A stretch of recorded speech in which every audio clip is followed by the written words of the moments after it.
తిరుపతిలో జనసేన పార్టీ ప్రచారం జోరందుకుంది. CPI, CPM, BSP నాయకులతో కలిసి జనసేన అభ్యర్థి చంద్రవాడ కృష్ణమూర్తి ఎన్నికల ప్రచారంలో దూసుకుపోతున్నారు.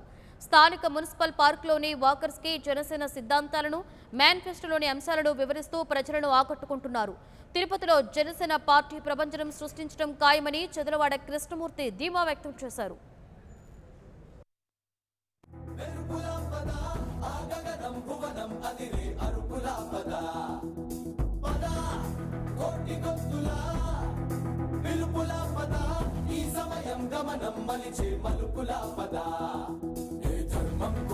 సత్యాగ్రహమై పదులుగా పదా సంక్షేమం కూర్చే సేవా గుణమై అదనుగా పదా ఏ పిడుగుకు బెదరని సాహస యోధుడివై పదా తెరమరుగులో నిలవని వేకువ సూర్యుడివై పదా ఏ చెంగు. నమస్కారం.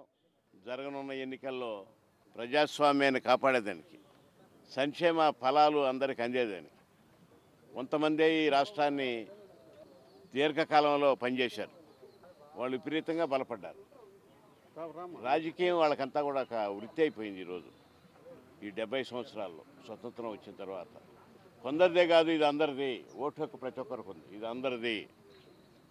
ఈ ఫలాలు అందరికి అందాలి. ప్రతి ఒక్కరు తినే తిండి, కట్టుకునే బట్ట, తిరిగే ప్రదేశానికి, ప్రతి పనికి, ప్రతి వస్తువుకి పన్ను కడుతున్నారు ప్రభుత్వానికి. ఒకటైతే చెప్తున్న పాలకులకి, మీరేం చెప్పినా మార్పు కోరుతుంది రాష్ట్రం. అందరినీ ఓట్లు అభ్యర్థిస్తూ ఉన్నాను. ప్రతి ఒక్కరికి నమస్కారం పెడుతున్నాను. అందరూ తెలిసిన వాళ్ళు అందరూ ఆనందంగా చూస్తున్నారు నా వైపు. అందరికీ నమస్కారం.